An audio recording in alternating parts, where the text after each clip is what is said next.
आज मैंने अदिति से शादी कर ली थी और यह शादी करके हम दोनों बहुत ही ज्यादा खुश थे। ऐसी बात नहीं थी कि मैं अदिति से शादी करके इतना खुश हुआ था, बल्कि बात तो यह थी कि आज मैं उससे शादी करके अपने बेइज्जती का बदला लेने में बहुत ही जल्द कामयाब होने वाला था। और जबकि अदिति मुझे सच्चा प्यार करती थी और उसे एक जरा भी एहसास नहीं था कि अब उसके साथ क्या होने वाला था। वह तो मुझ जैसे अमीर और हैंडसम लड़के को पाकर बहुत ही खुश थी कि आज उसका मेरे साथ शादी करने का सपना पूरा हुआ था। वह समझ रही थी कि उसे उसका प्यार मिल चुका है, जिसे कि वह हद से ज्यादा प्यार करती थी, लेकिन उसे पता नहीं था कि उसका यह सपना बहुत ही जल्द टूटने वाला था। अदिति से शादी करने के बाद मैं उसे अपने महलनुमा बंगलों में न ले जाकर उसे एक 2 BHK किराए के फ्लैट में लेकर आ गया था और उसे यही कहा था कि यह भी मेरा अपना ही फ्लैट है, क्योंकि मेरे पास तो पैसा बहुत है, इसलिए मेरा जहां दिल चाहता है मैं वहीं पर एक फ्लैट खरीद लेता हूँ। अदिति मुझे इतना ज्यादा प्यार करती थी कि वह मेरी हर बातों को आंखें बंद करके यकीन करते जा रही थी और उसके इसी भरोसे का आज मैं भरपूर फायदा उठाने वाला था। आज इस फ्लैट को बहुत ही अच्छे तरीकों से फूलों से सजाया गया था। फूलों की खुशबू को महसूस करके अदिति मेरी बाहों में बाहें डालकर नाच रही थी और मन ही मन खुशियां मना रही थी कि आज सारी दुनिया भर की खुशियां उसके कदमों में आ गई है और अब उसके आगे की पूरी जिंदगी खुशियों से ही भरी होगी। लेकिन वह शायद भूल चुकी थी कि जिसके पास पैसा होता है वह दुनिया के हर चीज खरीद सकता है, और मेरे पास तो वाकई में बहुत सारा पैसा था जिससे मैं दुनिया के हर चीज, हर खुशी खरीद सकता था। मैं जैसा चाहता था पैसों के बल पर लोगों को अपनी मर्जी के लिए इस्तेमाल करता रहता था। फिर वह किस मिट्टी की बनी हुई थी। आज वह तैयार होकर बेहद हसीन लग रही थी और सच में भी वह एक बहुत ही खूबसूरत लड़की थी। मेरी बहुत लड़कियों से दोस्ती रह चुकी थी, मगर उन सब में अदिति सबसे अलग थी। उसकी खूबसूरती देखकर तो मैं भी एक पल के लिए उसकी खूबसूरती में खो जाता था, लेकिन मैंने उससे शादी सिर्फ उससे बदला लेने के लिए किया था। मुझे उससे एक जरा भी हमदर्दी नहीं थी। उसने जिस तरह से मुझे मेरे दोस्तों के सामने जलील किया था वह मैं बिल्कुल भी नहीं भूला था। आज मैं उसकी जवानी का, उसकी खूबसूरती का भरपूर फायदा उठाकर उसके इस घमंड को तोड़ने वाला था, और इसके लिए मुझे जरा भी मेहनत नहीं करनी पड़ी, क्योंकि आज उसने बड़ी ही आसानी से खुद को मेरे हवाले कर दिया था। उसको तो लगा था कि हमारी जिंदगी की एक नई शुरुआत होने वाली है, लेकिन उसे क्या पता था कि जिस पर वह इतना विश्वास कर रही है कुछ ही देर में उसकी खुशियों को, उसके अरमानों को इस तरह से कुचल देगा कि वह कहीं की ना रहेगी। और उसके बाद उसके चेहरे पर आने वाले दुख भरे पल को देखकर मैं खुश होना चाहता था। आज मैंने सारी रात उसका भरपूर फायदा उठाया था, उसकी जवानी को पूरी तरह से मसल दिया, और अब मैंने अपनी बेइज्जती का बदला उससे अच्छी तरह से ले लिया था। और फिर सुबह होते ही मैंने डाइवोर्स के पेपर उसके सिरहाने पर रख दिया और खुद फ्लैट छोड़कर अपनी रंगीन भरी जिंदगी में बिजी हो गया था। और अब मेरा मकसद भी पूरा हो गया था और मैं उससे अपनी बेइज्जती का बदला भी ले चुका था, और इसलिए आज मैं खुद को बहुत ही हल्का महसूस कर रहा था। मुझे तो वैसे भी आदत थी लड़कियों का इस्तेमाल करके छोड़ देने की, इसलिए आज मैंने जो किया था वो मेरे लिए कोई बहुत बड़ी बात नहीं थी। मैं तो अदिति की हालात के बारे में सोच सोचकर बहुत ही खुश हो रहा था। पता नहीं वह खुद को क्या समझती थी और उसमें इतनी अकड़ क्यों थी, लेकिन कोई बात नहीं, क्योंकि अब मैंने उसकी सारी अकड़ को तोड़कर रख दिया था। मगर उसके बाद जो हुआ वह तो मैंने सपनों में भी नहीं सोचा था। और फिर तब से मैंने अपने आप को सोने के पालने में ही पाया था, क्योंकि मेरे पापा बहुत ही बड़े बिजनेसमैन थे, जिनका करोड़ों का बिजनेस देश और विदेश दोनों जगह फैला हुआ था। घर में दौलत की कोई कमी नहीं थी। मेरे मुंह से जो चीज निकलती पापा एक पल में ही उसे हाजिर कर देते थे, क्योंकि मैं उनका लाडला इकलौता बेटा था। मेरी एक छोटी बहन भी थी जिसका नाम ईशानी था। वो भी पूरे घर की जान हुआ करती थी। पापा मम्मी हम दोनों को बहुत ही ज्यादा प्यार करते थे। मैं मुंबई के एक बहुत ही बड़े रहीन इलाके में रहता था। मेरे घर में हर तरह के ऐशो आराम मौजूद थी। दुनिया की हर चीज मेरे इस बड़े से महलनुमा घर में मौजूद थी, जिसमें मैं अपनी जिंदगी जैसा चाहता वह बिता सकता था। मेरी मम्मी भी एक सोशल वर्कर थी, जो हर वक्त अपने काम में ही बिजी रहती थी। पापा भी अधिकतर बिजनेस के सिलसिले में बाहर ही रहते थे। उनका विदेश आना जाना लगा ही रहता था। घर में अधिकतर समय सिर्फ मैं और मेरी छोटी बहन ईशानी ही रहते थे, क्योंकि मम्मी और पापा दोनों काम के सिलसिले में अधिकतर बाहर ही बिजी रहते थे। ईशानी भी बचपन से बहुत ही मेहनती और दिमाग वाली लड़की थी। उसे किताब पढ़ने का बहुत ही शौक था, जिसके लिए उसने घर में एक छोटी सी लाइब्रेरी बना रखी थी। कॉलेज से आने के बाद वह अपना अधिकतर टाइम अपना मनपसंद जगह यानी कि लाइब्रेरी में ही बिताती थी। अगर वह घर में कहीं नहीं होती तो समझ लेना पड़ता था, क्योंकि वह लाइब्रेरी में बैठी अपनी मनपसंद किताबों को पढ़ रही होगी। मुझे तो घर बैठना बिल्कुल भी पसंद नहीं था।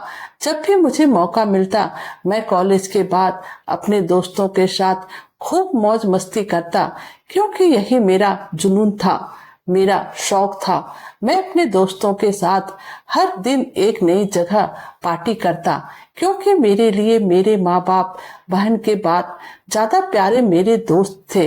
घर पर तो ईशानी के अलावा कोई नहीं होता था, और वह भी हर वक्त किताबों में ही मगन रहती थी, जो कि मुझे तो बहुत ही पकाऊ लगता था। उसका यूं किताबों में घुसा रहना मुझे बहुत ही बोर कर देता था। तभी तो मैं हर वक्त अपने दोस्तों के साथ घूमता फिरता रहता था। मम्मी पापा ने भी हम पर कभी किसी तरह की कोई पाबंदी नहीं लगाई थी। हम हर मामले में आजाद थे। कोई रोक टोक करने वाला नहीं था कि हम अपना सारा वक्त कहाँ बिताते हैं। उन्हें कोई मतलब नहीं रहता था, और जेब खर्च भी मुझे इस तरह मिलता था कि उससे मेरे सारे दोस्त भी दिल खोलकर मजे करते थे। मैं तो सपनों की दुनिया में रहने वाला एक आदमी था। पार्टी के साथ साथ लड़कियों के साथ दोस्ती करके उसके साथ टाइम पास करना भी मेरा एक शौक बन गया था, क्योंकि मेरी पर्सनालिटी भी इस तरह कमाल की थी कि लड़कियां खुद ब खुद मेरी तरफ खींची चली आती थी। मैं हर लड़की के साथ दोस्ती करके उसके साथ अपना खूब दिल बहलाता था। लेकिन अगर कोई लड़की मुझसे शादी के बारे में पूछती तो मैं उसको साफ मना कर देता था, क्योंकि मैं लड़कियों से दोस्ती सिर्फ टाइम पास करने के लिए ही करता था। शादी के लिए तो मैंने पहले ही अपना आइडिया बना रखा था कि जहां पर मेरे मम्मी पापा कहेंगे मैं उसी के साथ शादी करूंगा। मेरी दोस्ती शहर के हर एक अच्छी और खूबसूरत लड़की के साथ थी, और उसकी वजह यह थी कि मैं उन लड़कियों पर और अपने दोस्तों पर दिल खोलकर खर्च किया करता था। मेरे दोस्त सारा दिन मेरे साथ मेरी महंगी महंगी गाड़ियों में घुमा करते थे, और हम जहां पर भी जाते थे वहां पे एक रौनक लगा देते, क्योंकि हमारा बहुत बड़ा ग्रुप था जिसमें लड़के और लड़कियां दोनों ही शामिल थे। मैं अपने दोस्तों पर दिल खोलकर पैसा खर्च करता था, क्योंकि पैसों की तो कोई कमी मेरे पास थी ही नहीं। मेरा दिल कभी किसी एक लड़की के साथ नहीं भरा था, इसलिए मैं आए दिन लड़कियां बदलता रहता था। एक लड़की से दिल भर जाता, मैं दूसरी की तरफ दोस्ती का हाथ बढ़ा देता था, और लड़कियां भी पैसों के कारण मेरे पीछे पीछे भागे चली आती थी। मेरे माँ बाप को इस बात की बिल्कुल भी फिक्र नहीं थी कि मैं उनका पैसा कैसे उड़ाता था, क्योंकि उन्होंने हमें खुली छूट दे रखी थी। इसलिए मुझे अपने माँ बाप का कोई भी डर नहीं था। उन्होंने तो मुझसे कभी कोई सवाल भी नहीं पूछा था कि आखिर मैं सारा सारा दिन क्या करता रहता हूँ या कहाँ बिजी रहता हूँ। फिलहाल मेरी बहन ईशानी को मेरी हर बुरी आदत के बारे में पता था। वो मुझे हमेशा समझाती थी, लेकिन मुझे उसकी बातों का कोई फर्क नहीं पड़ रहा था। मैं तो पढ़ाई में भी खास दिलचस्पी नहीं लेता था, सिर्फ डिग्री हासिल करने के लिए ही पढ़ रहा था, क्योंकि मैं जानता था मेरे पापा का अपना बहुत बड़ा बिजनेस है जो कि आगे जाकर मुझे ही संभालना था। इसलिए मैंने पढ़ाई को कभी भी सर पर सवार नहीं किया। मेरी तरह मेरे ग्रुप में शामिल सारे दोस्त भी मेरी तरह ही आशिक करने वाले थे, लेकिन उनमें और मुझ में सिर्फ एक ही फर्क था। वो अपनी जिंदगी में सिर्फ एक लड़की के साथ बिता रहे थे और उसी के साथ सच्ची मोहब्बत करते थे, जबकि मेरे साथ हर बार कोई और पहले से भी ज्यादा खूबसूरत लड़की होती थी, जिसकी बाहों में बाहें डालकर मैं अपना दिल बहलाता था और फिर जब मेरा दिल भर जाता तब उसको पैसे देकर खुद से दूर कर देता था। मैं सिर्फ एक हद तक उससे दोस्ती करता और मेरी कोशिश हमेशा यही होती थी कि मैं किसी के साथ दिल न लगा बैठूं, क्योंकि मैं तो खुली हवा में उड़ने वाला आजाद पंछी था जिसको किसी कैद में रहना बिल्कुल भी पसंद नहीं था। मैं जिस कॉलेज में पढ़ता था वहां पर हर लड़की मेरा दोस्त रह चुकी थी और सभी मुझे बहुत अच्छी तरह से जानती थी। जिस लड़की से मेरा दिल भर जाता मैं उसको पैसे देता, उससे अलग हो जाता था। मुझे इस बात का जरा भी एहसास नहीं होता था कि लड़कियों को ना जाने मेरे इस व्यवहार से कितना दुख पहुंचता होगा। मैं तो बस अपने ही दुनिया में मगन था, लेकिन तभी तक जब तक मेरी मुलाकात अदिति के साथ नहीं हुई थी। यह उन दिनों की बात है जब मेरे कॉलेज में एक स्टेज प्रोग्राम होने वाला था, जिसमें कि मैंने अपने दोस्तों के साथ भाग लिया था। वैसे तो मैं कॉलेज बहुत ही कम अटेंड किया करता था, लेकिन अभी हमारे कॉलेज में जो स्टेज प्रोग्राम होने वाला था और उसमें जो एक्ट करना था, उसमें एक लड़का और लड़की का काम था, जिसमें लड़का काफी रोमांटिक टाइप का चाहिए था और पूरे कॉलेज को पता था कि रोमांस के मामले में मैं कितना अव्वल किस्म का आवारा लड़का था। इसलिए इस स्टेज प्रोग्राम में मुझे आशिक आवारा हीरो का किरदार निभाना था, जिसमें कि मैं बिल्कुल परफेक्ट बैठ भी रहा था। मेरे दोस्त ने वह किरदार मुझे करने को कहा था, क्योंकि मैं एक्टिंग बहुत ही अच्छे से कर सकता था और मेरे दोस्त जानते थे मेरी कितनी सारी गर्लफ्रेंड है और मैं लड़कियों के साथ किस तरह से फ्लर्ट करता हूँ। मैं तो इन सब में माहिर था। लड़कियां मेरी बातें सुनकर खुद पर खुद मेरी तरफ खींचे चली जाती थी, इसलिए वह प्यार मोहब्बत का किरदार मुझसे बेहतर कोई भी नहीं कर सकता था।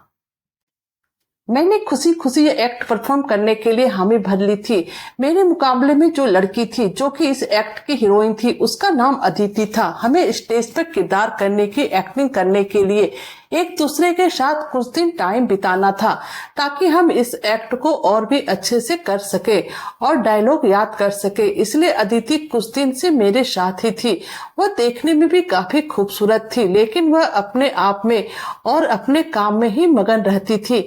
मैंने बहुत कोशिश की थी कि अदिति मुझसे दोस्ती कर ले और मैंने खुद उसकी तरफ दोस्ती का हाथ भी बढ़ाया, मगर वह लड़की ऐसी थी जो काम के सिवा कोई बात ही नहीं करती थी।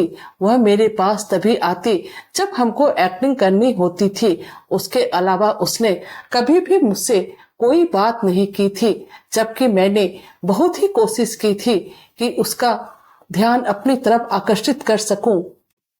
ऐसा आज से पहले कभी नहीं हुआ था कि कोई लड़की मुझे इस तरह से इग्नोर करे, लेकिन अदिति बिल्कुल उन सभी लड़कियों से अलग थी। उसे मेरी स्मार्टनेस, मेरे पैसों में कोई दिलचस्पी नहीं थी और यही कारण था कि मैं मन ही मन सोचने लगा कि आखिर यह लड़की खुद को समझती क्या है। वह हमेशा लॉन्ग कपड़े पहनकर ही रहती थी। आज तक मैंने उसे किसी तरह के कोई फैंसी कपड़े में नहीं देखा था। मैं तो उसे देखकर हैरान था कि जब वह अपने आप को इस तरह से छुपाकर रखती है, तो फिर यह इस तरह से प्यार मोहब्बत वाले किरदार निभाने के लिए किस तरह से तैयार हो गई, जिसमें प्यार मोहब्बत की बातें करना जरूरी था। मैंने इस बारे में उससे पूछने की बहुत कोशिश की, लेकिन वह मुझसे काम की बात के अलावा और कोई बात ही नहीं करती थी। मैं चाहता था किसी तरह से वह मेरी तरफ खींची चली आए, लेकिन आज पहली बार मैं इस मामले में नाकाम हो गया था। हम दोनों इस एक्ट की तैयारी में करीब 10 दिन एक दूसरे के साथ वक्त बिताए थे, और जब हमने वह ड्रामा स्टेज परफॉर्म किया, सारा हॉल तालियों से गूंज उठा था, क्योंकि हम दोनों का परफॉर्मेंस बेहद जबरदस्त था। मैं समझता था कि प्यार मोहब्बत की बातें सिर्फ मैं ही कर सकता, मगर अदिति तो मुझसे भी 2 कदम आगे निकली थी। मैं एक्ट करते हुए बिल्कुल ही भूल गया था कि मैं एक्टिंग कर रहा था, क्योंकि अदिति के शब्दों में बेहद अपनापन और प्यार मोहब्बत था। मुझे लगा था कि शायद मेरी बातों से उसका दिल मेरी तरह हुआ होगा, लेकिन यह सिर्फ मेरी भूल थी। जैसे एक्टिंग खत्म हुआ, वह अपने असली रूप में वापस आ गई थी और मुझे नजरअंदाज करके अपने दोस्त की तरफ चली गई थी। मेरे और अदिति के उस प्यार मोहब्बत भरी एक्ट की बातें अब कॉलेज के हर लोगों की जुबान पर आ गई थी। हर कोई हम दोनों की तारीफ करता और कहता कि हम दोनों ने बहुत ही अच्छा परफॉर्मेंस किया है। मेरी दोस्त लोग तो मुझे छेड़ने लगे थे, कहने लगे थे कि क्या मैं सच में उस एक्ट वाली लड़की से कहीं मोहब्बत तो नहीं करने लगा था। मगर मैं तो था एक बहुत ही आवारा किस्म का लड़का। मैं तो फ्लर्ट ऐसे करता था कि हर एक कोई को लगता था कि मैं सच में मोहब्बत कर रहा हूँ। इसलिए यह बात बिल्कुल गलत थी कि मैं उस अदिति से मोहब्बत करने लगा हूँ। इसलिए मैंने अपने दोस्त को साफ मना कर दिया और कहा कि ऐसे कोई बात नहीं है। मगर मेरे दिल में एक बात जरूर खटकने लगी थी कि आखिर वह लड़की खुद को समझती क्या थी, जो वो मुझसे एक्ट खत्म होने के बाद सीधी मुंह बात भी नहीं कर रही थी। जबकि ऐसा तो कभी नहीं हुआ था कि मैंने किसी लड़की की तरफ दोस्ती का हाथ बढ़ाया हो और वो मुझसे दोस्ती ना करती हो। लेकिन अदिति किस मिट्टी की बनी हुई थी, जो उस पर मेरी किसी बात का कोई असर ही नहीं होता था। मैंने हर तरह से उसे अपने प्यार भरी बातों में उलझाने की कोशिश की थी, मगर वह लड़की मुझसे हमेशा 2 कदम आगे ही रहा करती। उसने तो कभी पलटकर मुझसे कोई बात भी नहीं की थी। जिंदगी में पहली बार ऐसा हुआ था। मैं किसी लड़की के पीछे गंभीर हो गया था और अब मैं उससे हर हाल में दोस्ती करना चाहता था, क्योंकि अब अदिति से दोस्ती करना मेरी जिद बन गई थी। क्योंकि उसकी वजह से मेरे ग्रुप के दोस्त ने मेरा मजाक उड़ाना शुरू कर दिया था। मैं अदिति के पीछे पीछे भाग रहा था, लेकिन वह तो मुझे किसी भी कीमत पर घास पानी नहीं डाल रही थी। और फिर अब मैंने मन ही मन ठान लिया कि मैं उस लड़की से किसी भी कीमत पर दोस्ती करके रहूंगा, चाहे उसके लिए मुझे कुछ भी क्यों ना करना पड़े। क्योंकि अब बात मेरी इज्जत पर आ गई थी। मेरे दोस्त लगातार मेरा मजाक बना रहे थे और यह सब मुझसे बर्दाश्त नहीं हो रहा था कि मैं एक मामूली सी लड़की की वजह से अपने दोस्त के सामने मजाक बनकर रह जाऊं। अब मैंने अदिति के बारे में सब कुछ मालूम कर लिया था। वो एक मामूली सी मास्टर की बेटी थी। उसका एक सिर्फ छोटा भाई था। उसके पापा किसी तरह से मास्टरी का काम करके अपना घर चला रहे थे, इसीलिए अदिति भी घर में मदद करने के लिए एक होटल में पार्ट टाइम जॉब कर रही थी। हर वक्त अपने आप को सिर से लेकर पांव तक ढके रहती थी और किसी से भी मतलब नहीं रखती थी, सिर्फ अपने काम से ही मतलब रखती थी। मुझे वो बहुत ही मतलबी घमंडी किस्म की लड़की लगती थी। मुझे ऐसा लगता था कि उसे अपनी खूबसूरती जवानी पर बहुत ही ज्यादा घमंड है और मुझे उसका घमंड तोड़ना था, क्योंकि मैं भी कोई कम नहीं था। वैसे भी उस लड़की जिसकी वजह से मैं अपने दोस्तों के सामने मजाक बनकर रह गया था, फिर भला कैसे हो सकता था मैं उस लड़की को इतनी आसानी से जाने दे सकता था। मैंने एक प्लान बना लिया था जिसमें कि मैं अदिति को बहुत ही आसानी से अपनी मोहब्बत के जाल में फंसा सकता था। बस उस प्लान को पूरा करने के लिए कुछ वक्त मुझे उसके सामने अपना असली रूप छुपाना था। मुझे उसके सामने जाहिर करना था मैं उससे सच्ची मोहब्बत करता, उसके बगैर नहीं रह सकता हूँ। मुझे सिर्फ उसके सामने यही जताना था कि मैं एक बहुत ही सुधरा हुआ मासूम लड़का हूँ, जो कि उसकी खूबसूरती अदाओं पर अपना दिल हार बैठा हूँ। उसके बाद शादी करना चाहता हूँ। मैं अब हर दूसरे दिन अदिति का ऑफिस पहुंच जाता और दूर से उसे बैठकर उसके सारे दिन की रूटीन को बस देखता रहता था। लेकिन उसके करीब जाने के पहले मैं उसके बाप के दिल में उतर गया था और अब उसके बाप से मेरी अच्छी खासी दोस्ती हो गई थी। असल में यह हुआ था कि एक दिन मैंने दोस्त को कहा कि उसके बाप बाप का एक्सीडेंट कर दूं, पर उसके बाप को सिर्फ मामूली चोट आनी चाहिए, हाथ पैर सही सलामत रहना चाहिए। मेरे दोस्त ने ऐसा ही किया और फिर ऐसा ही हुआ। जैसे उसके पापा का एक्सीडेंट हुआ, मौका मिलते ही हम लोगों ने उन्हें अस्पताल पहुंचाया, फिर उनकी खूब खातिरदारी की। किसी को भी कुछ पता नहीं चला कि सारा प्लानिंग हम लोगों ने की थी। मैंने अदिति के पापा को अस्पताल में एडमिट करवाया और अस्पताल का पूरा खर्चा भी मैंने ही उठाया था। फिर अब तो अदिति से रोज मेरी मुलाकात अस्पताल में होने लगी थी और आहिस्ता आहिस्ता उसके दिल में आखिर मैंने अपने जगह बना ही लिया। मैंने उसके इतने हेल्प किया कि वह मेरी अच्छाई के जाल में फंस गई। वह मेरा धन्यवाद करते हुए थक रही थी। उस दिन के बाद से मैंने जगह जगह पर अदिति का पीछा करना शुरू कर दिया था। उसके सामने अचानक इस तरह से आ जाता जैसे हमारी मुलाकात अचानक हो गई हो। वो जब भी मुझे देखती तो मेरे इंतजार में होती। फिर इसी तरह धीरे धीरे मेरी अदिति के साथ दोस्ती हो गई, मगर यह तो सिर्फ मैंने अपने दोस्त के चैलेंज पूरा किया था। मेरा बदला अभी तक पूरा नहीं हुआ था, जो उसने मेरे ही दोस्त के सामने मेरी बेइज्जती करके की थी। मैं इसको भुला नहीं सकता था। मैं उसे पूरी तरह से अपनी मोहब्बत के जाल में फंसाने में कामयाब हो चुका था और वो मेरे प्यार में इस तरह से पागल हो गई थी। मैं उसे जो भी कहता वह आंखें बंद करके करने को तैयार हो जाती थी। फिर मैंने मौका देखकर उससे अपनी ख्वाहिश का इजहार किया। मैं उससे शादी करना चाहता हूँ। वो भी मेरी बात सुनकर बहुत ही खुश थी। मैंने उसको हर तरह से यकीन दिलवाने की कोशिश की। मैं तो पहले दिन से ही उसके साथ दोस्ती करना चाहता था, लेकिन कहीं ना कहीं तुम मुझे गलत समझ रही थी। वह मेरी बात सुनकर बहुत ही शर्मिंदा थी, क्योंकि उसने मुझे गलत समझा था और इसलिए वह मुझसे उस वक्त बात नहीं किया करती थी, क्योंकि मुझे दूसरे लड़कों की तरह एक टाइम पास ही समझती थी और मैं दिल ही दिल में खुश हो रहा था। वह जो मुझे समझती थी मैं बिल्कुल आज भी वैसा ही हूँ।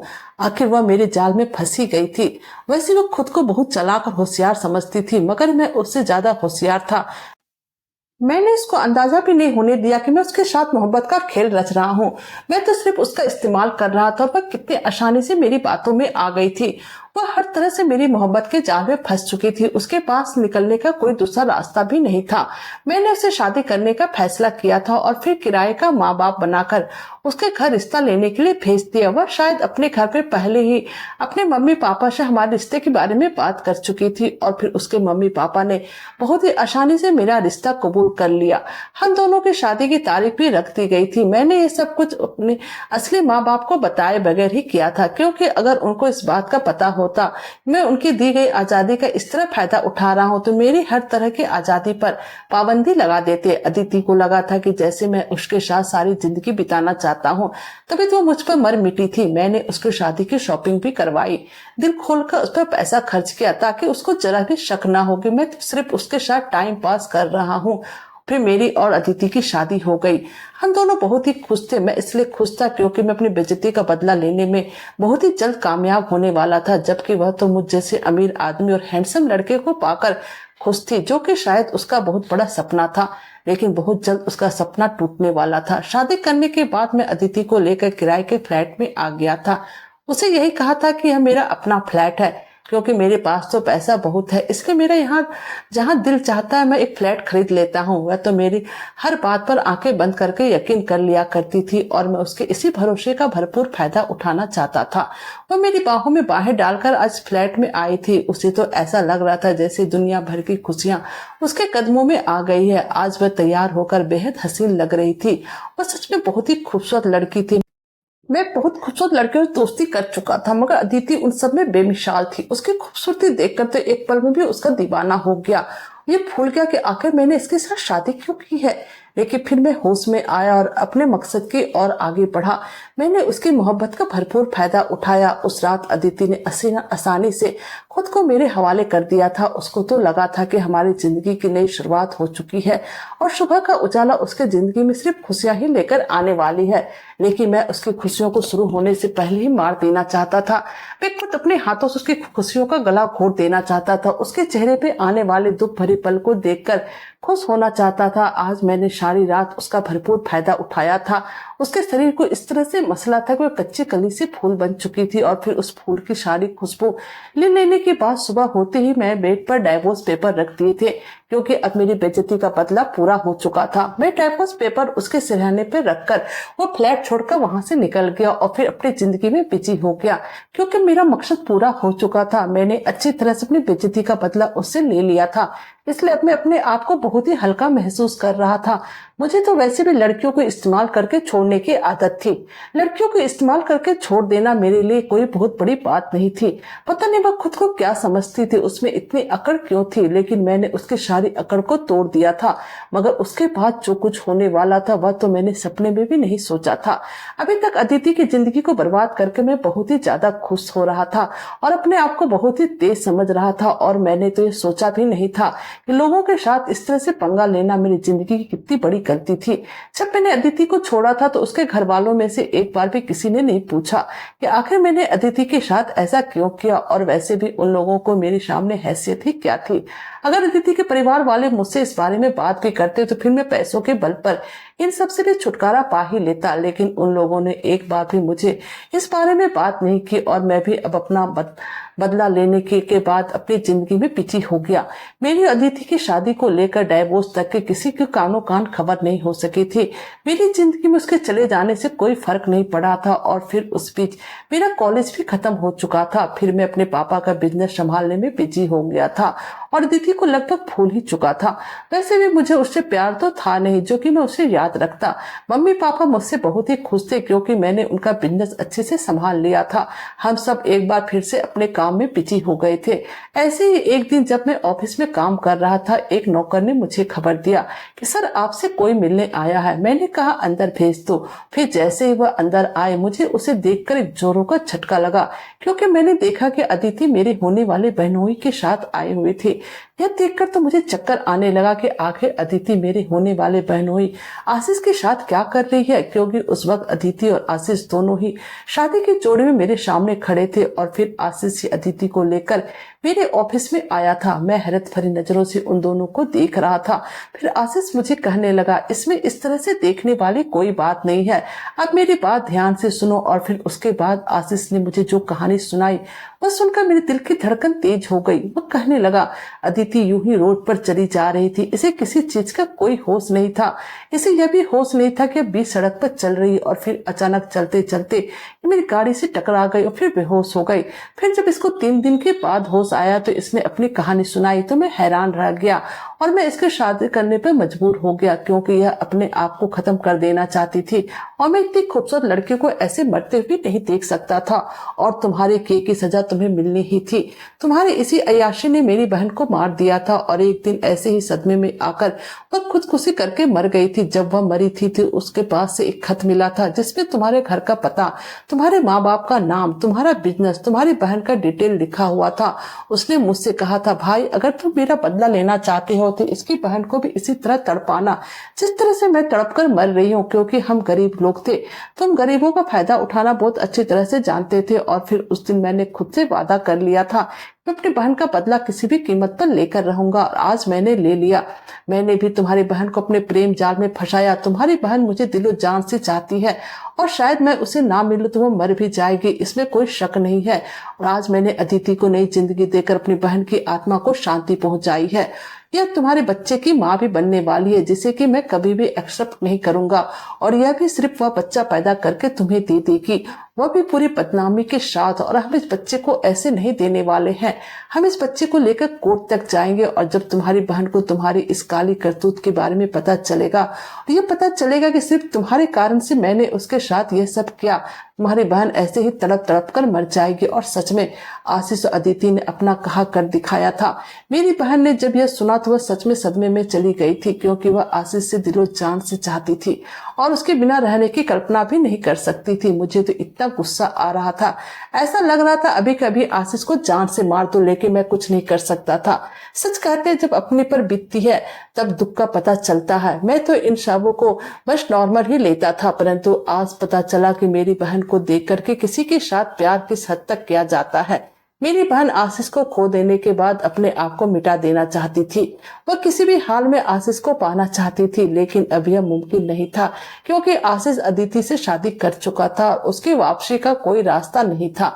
कुछ महीनों के बाद वह लोग जब बच्चे को कोर्ट में लेकर पहुंचे तो यह साबित हो गया यह बच्चा मेरा ही है। अब कोर्ट में सारे के सारे राज खुल चुके थे। किस तरह से मैं भोली भाली मासूम लड़कियों के साथ पैसों के बल पर अय्याशी करते आया था, और फिर आज मेरी बहन ने भी कोर्ट में अपना आखिरी सांस लिया था क्योंकि वह समझ चुकी थी कि अब उसे किसी भी कीमत पर आशीष का साथ नहीं मिलने वाला है और वह उसके बिना जिंदगी बिल्कुल भी नहीं गुजार सकती थी।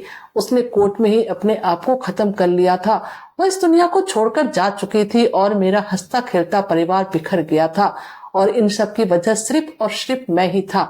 दोस्तों बताइए, क्या मेरी गलती इतनी बड़ी थी जिसकी सजा मुझे इस कदर मिली थी? अब अदिति से मुझे सच में प्यार हो गया था। मैंने उस बच्चे को तो कोर्ट में ले लिया, लेकिन अब मैं रोज तड़प रहा था अदिति के लिए और अदिति के बच्चे को इसलिए अपने पास नहीं रखना चाहती थी क्योंकि वह मुझसे हद से ज्यादा नफरत करती थी और यह बच्चा भी तो मेरा ही खून था, इसलिए उसे इस बच्चे से एक जरा भी लगाव नहीं था क्योंकि वह सोच रही थी कि बच्चा भी मेरी तरह बड़ा होकर मेरी तरह घटिया काम करेगा और ना जाने कितने मासूमों की जिंदगी बर्बाद करेगा। इसलिए उसे मेरे साथ साथ इस बच्चे से भी नफरत थी। वह इसे प्यार की निशानी नहीं बल्कि पाप की निशानी समझती थी और अदिति और आशीष इसलिए एक साथ हो गए थे क्योंकि दोनों का दुश्मन एक ही था, बल्कि मैं था। आज वह दोनों अपनी जिंदगी में बहुत ही खुश है और एक खुशहाल जिंदगी बिता रहे हैं और मैं हर रात रो रो कर गुजारता हूँ। मैंने सारी अय्याशियां सारे गलत काम छोड़ दिए और मैं हर रात सिर्फ अदिति को याद कर करके ही रोता हूँ। दोस्तों, कहानी कैसी लगी प्लीज कमेंट कीजिएगा। हमारे चैनल पर नए हैं तो हमारे वीडियो को लाइक, सब्सक्राइब और शेयर कीजिएगा। Thank you.